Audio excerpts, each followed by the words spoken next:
You see that?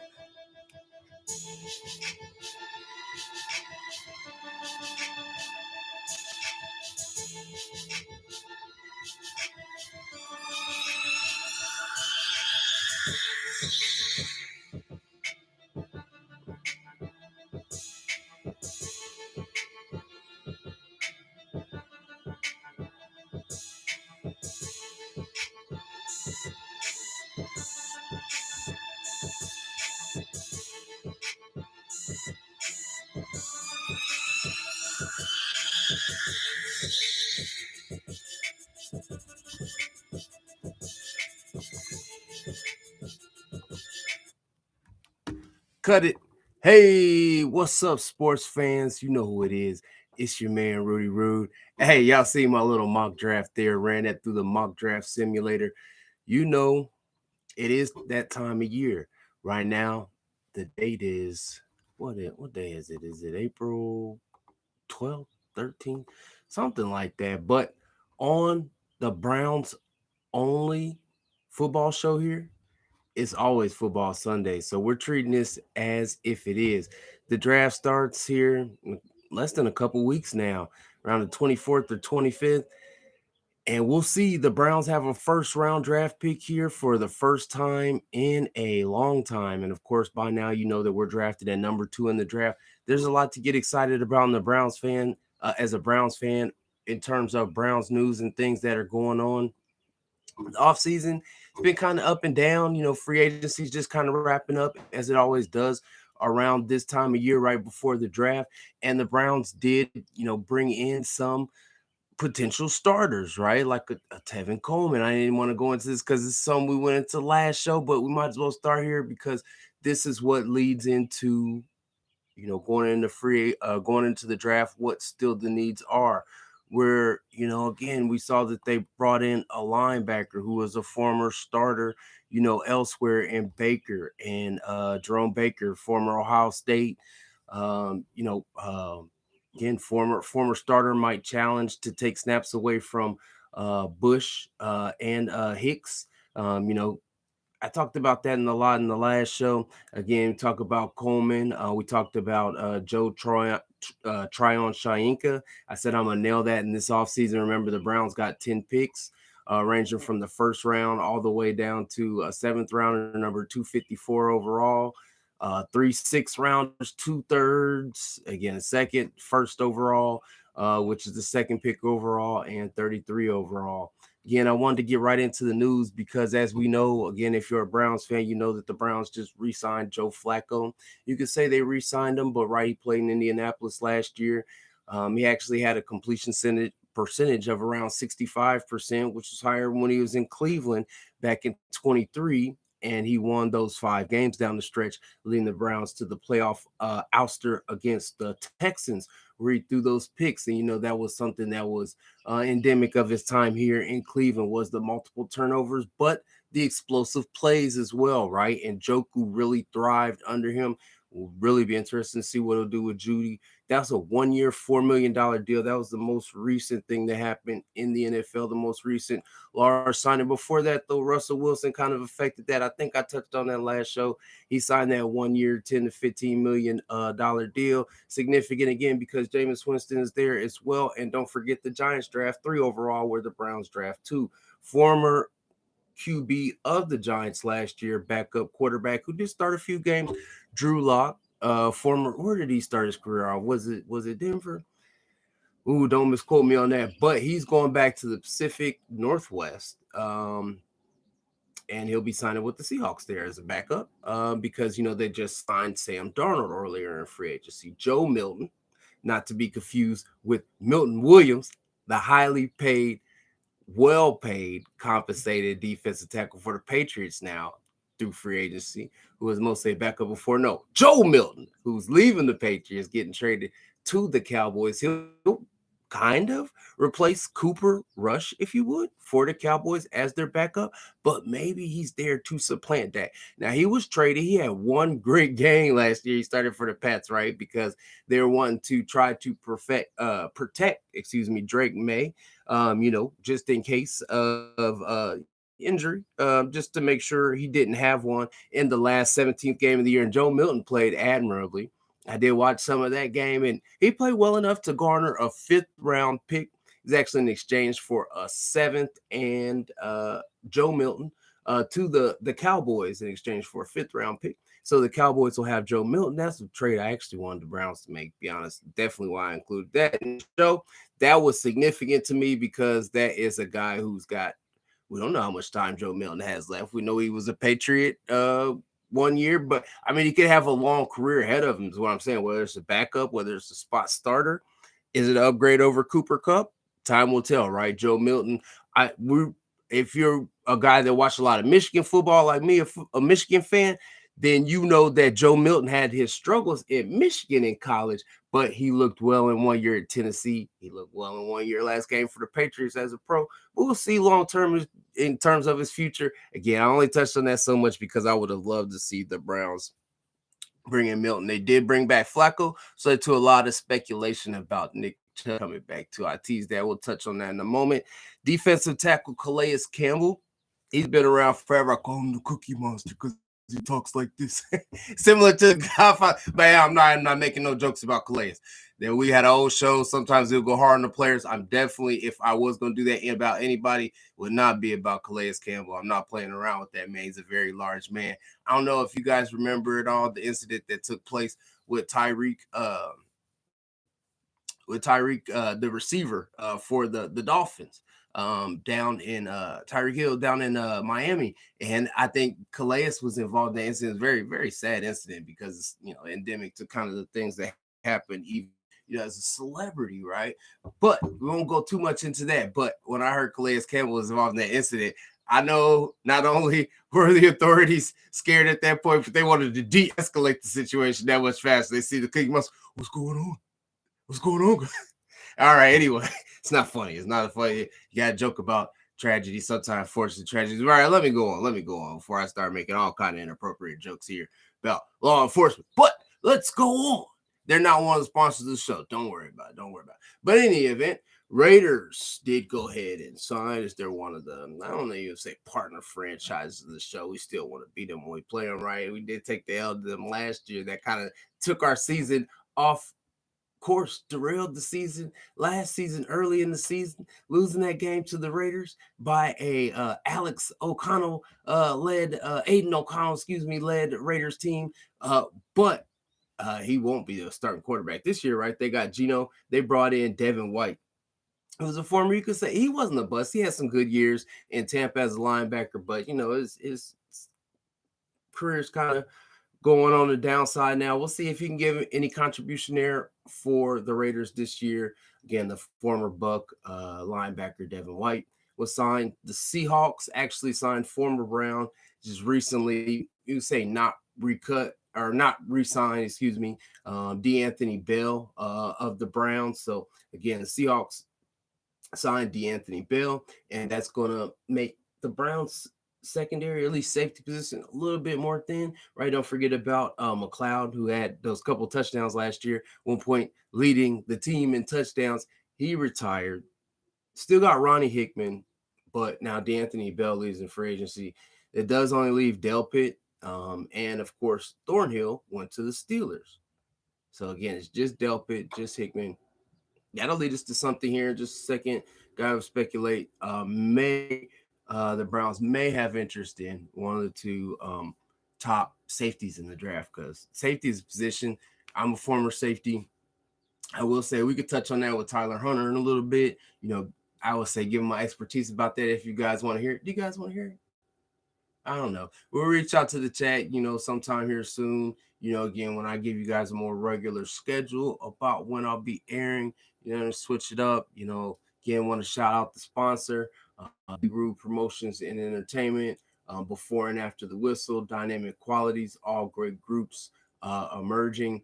Again, the Browns safety depth position ties into, again, speculation around the Browns at number 2. Since this is the draft show, talking about what they might do at number 2. Tyler Hunter right now, Travis Hunter. I don't know why is that. Travis Hunter right now is the favorite to go to the Browns after the Browns had a heavy contingent at the Colorado, we won't say pro day, but showcase.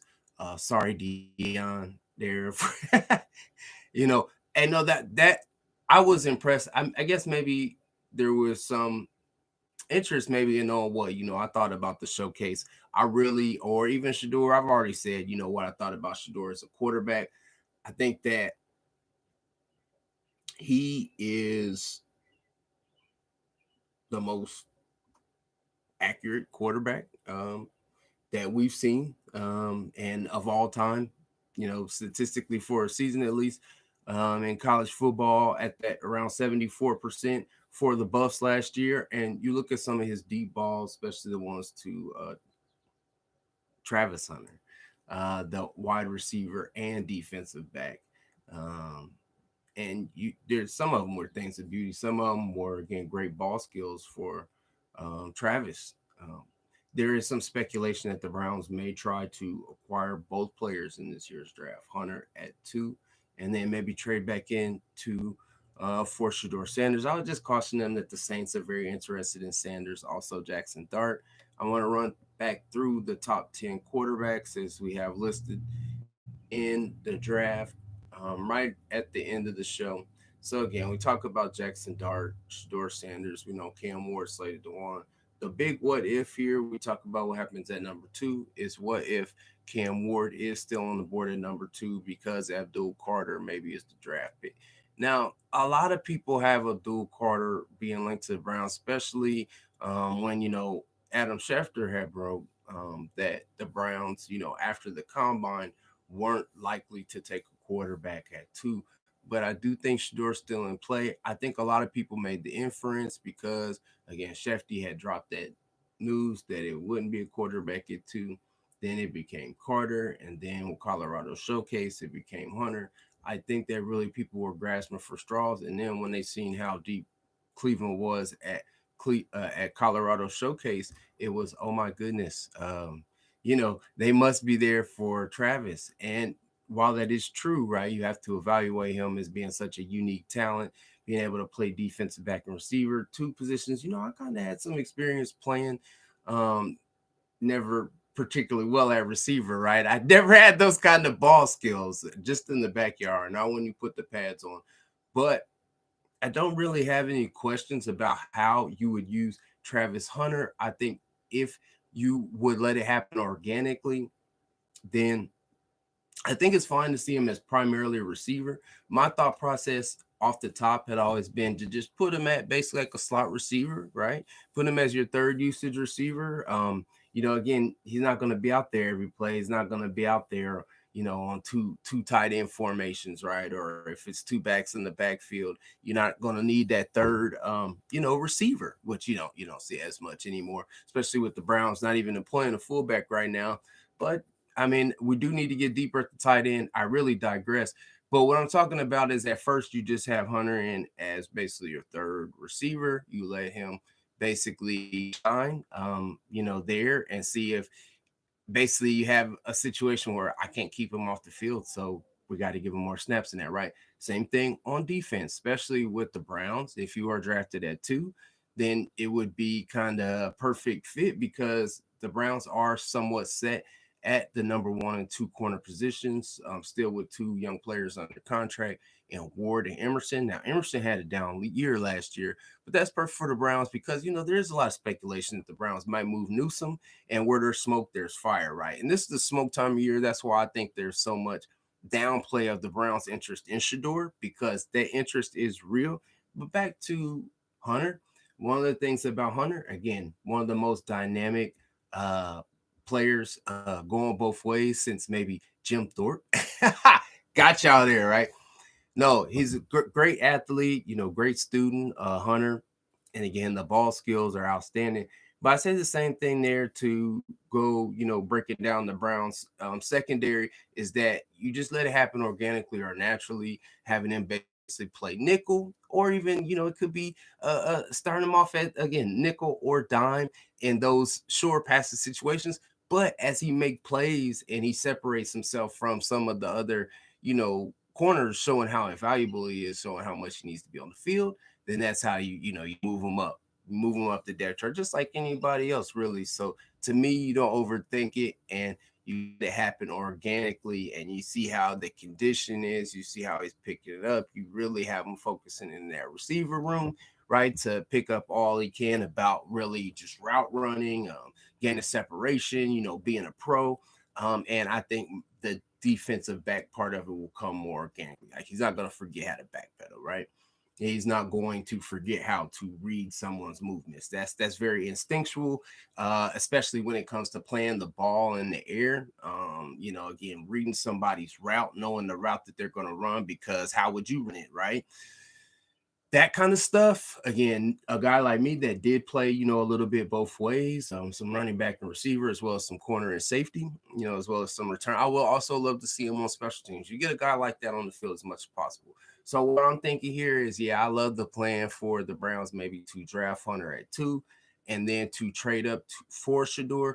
But you do have to think about it. It might include like a future first or second round pick, especially if you're going up to a spot like 8.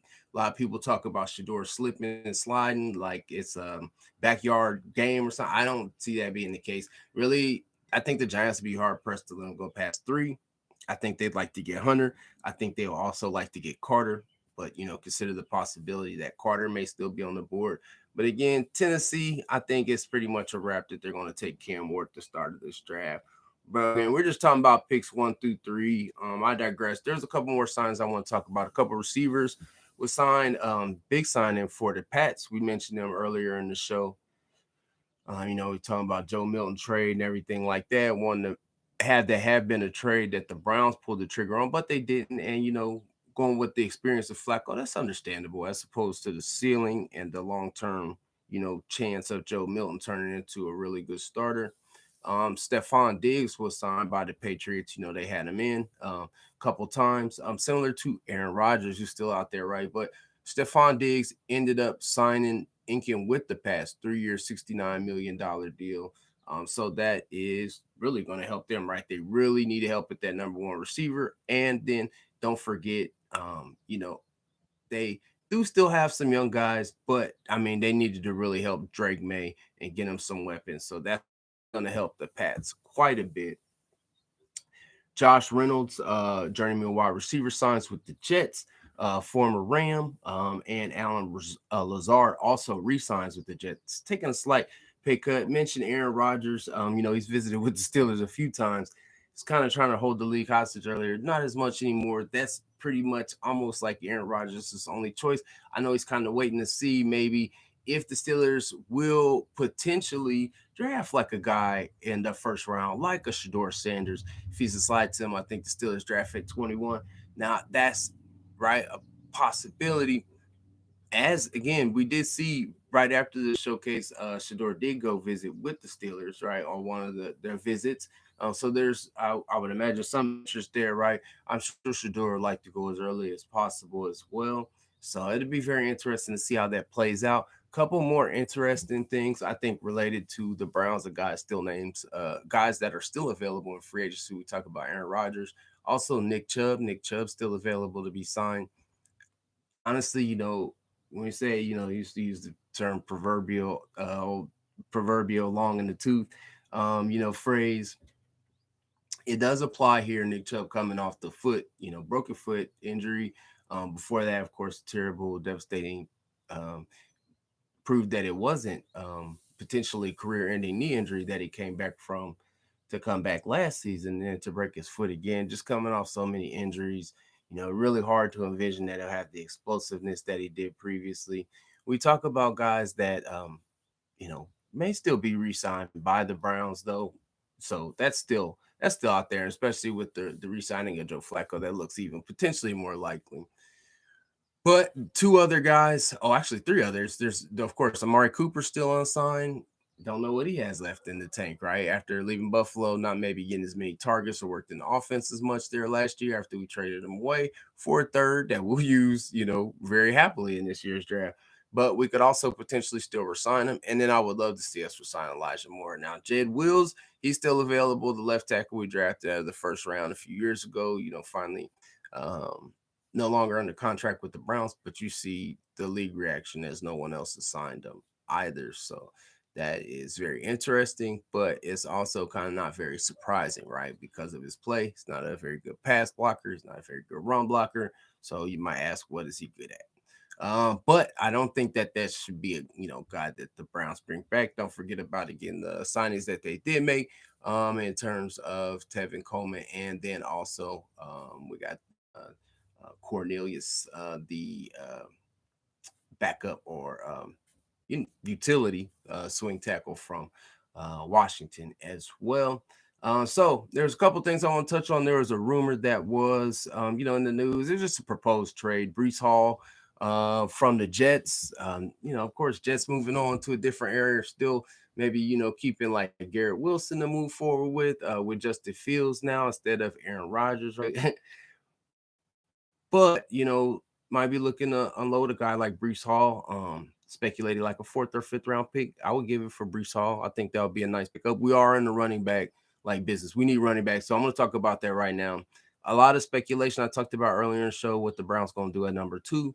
Again, if Cam Ward is off the board, the speculated number 1 quarterback in this draft, who I do think the Browns like a little bit more in Shador. I really look at Shador and Cam Ward as 1 and 1A. I have all year, so I'm not really going to waver on that. And that Colorado showcase didn't make me waver on it at all. If anything, I saw Shador with a few overthrows, maybe, kind of a wobbly ball. Again, playing outdoors in Cleveland, right in the AFC North, a lot of people say you definitely want to have, some velocity on that ball. Big, strong guy is what the profile that a lot of people like. But, I just want to see a guy that can get the ball to the receivers in the best place for them to be able to make a play off of, the good ball placement and extremely accurate throw. Cam Ward may be that guy too, and he's actually a little bit more mobile. Jalen Milroe is a name you're hearing a lot recently because of his 4.3, speed and athleticism. The guy was a academic, Heisman winner. Again, we'll go through that list here again in just a second. But what I'm talking about, because of, again, the speculation for a while that Tennessee is going to have Ward be the number 1 overall draft pick. That is very likely to happen on the 24th. When we hear his name called first, Cam Ward, there'll be obviously a few different things Cleveland could do with the pick. They can go with Shador Sanders. Again, the quarterback out of Colorado. They can go with Travis Hunter, the defensive back and wide receiver. Again, when we look back at the history of that, guys like Dion, Champ Bailey, who also did, played snaps on both sides of the ball. Even more recently, like a Mike Sarah still, right? I really do this, man. I really watch a lot of like college and pro football, right? Mike Sarah still started off as a receiver at Michigan.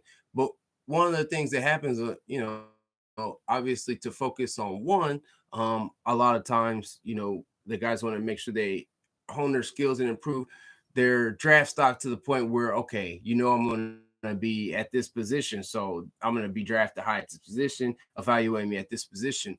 Well, Travis, again, didn't come off the field last year. He played every snap. So he's the number 1 receiver and the number 1 corner. That's going to be really hard for the Browns to pass up a player like that at number 2. I do also love Shador Sanders. I am also a fan of Deion Sanders. That's my disclaimer, right? So as I am, I would say probably the biggest one in the Browns fan club, biggest Browns fan fanatic that is pulling for Shador to be the pick at number 2. Again, part of that is because, again, I'm a huge Deion fan, and the, I guess, involvement or even specter of Deion as a future potential coach, which I don't really see happening. I don't take that extremely seriously. Some place, let's say if he gets drafted to Dallas, Shador does, I think that even becomes even more of a stronger possibility. But I mean, that's not even in the cards. That's crazy talk right now.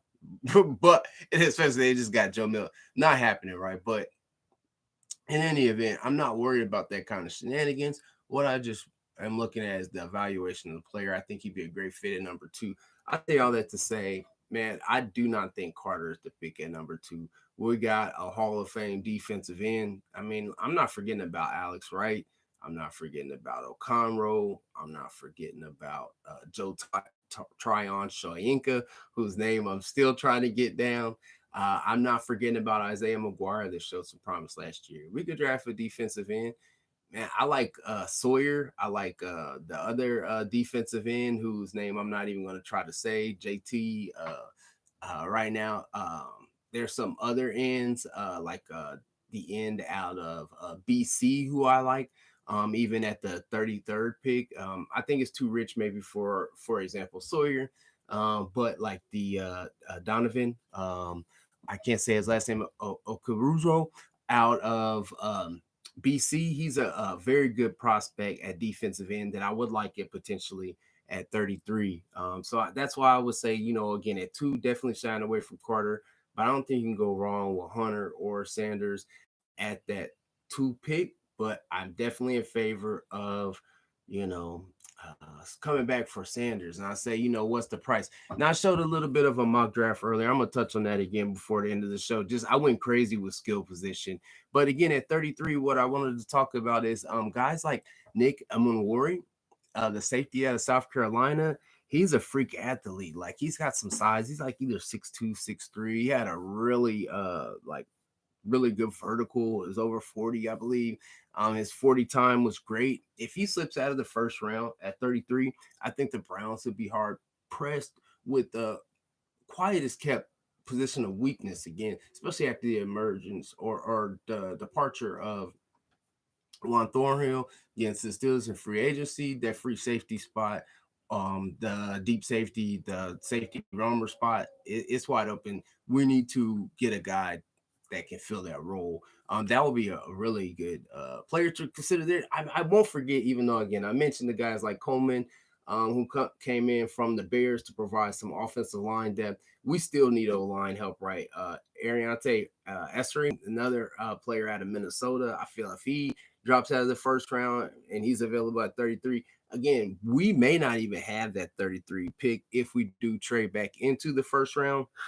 That is something to consider. But for right now, again, we talk about picks potentially at 33. I like Luther Burden's a receiver. If he slips out of the first round to the Browns, because of the emergence of names like Golden, for example. Matthew Golden, after running his sub 4.340 in the combine and, lead up to the draft process, that's a guy who could potentially out of Missouri. He was the number one receiver for them, had over 1,000 yards last year. I think it was a little bit of a down year for him from the year before in terms of catches, but he still is showing everything you want in number one receiver in the NFL, especially with his run after catch. He does remind me a little bit of T. Higgins. I don't know why. I think it's maybe that he did come out and you saw early that he was the man there. He was a former, I think, number one overall high school player coming out of high school. So I think he's really got a high ceiling. And again, catch a pass there from Cook probably was not easy. That's a guy who is actually not going to be mentioned in my top 10 quarterbacks. So I don't think he's really got much pro prospect, but I did see one mock that had him going to us recently, steer clear. I'm talking about Brady Cook, the quarterback out of Missouri, not making my top 10 quarterbacks.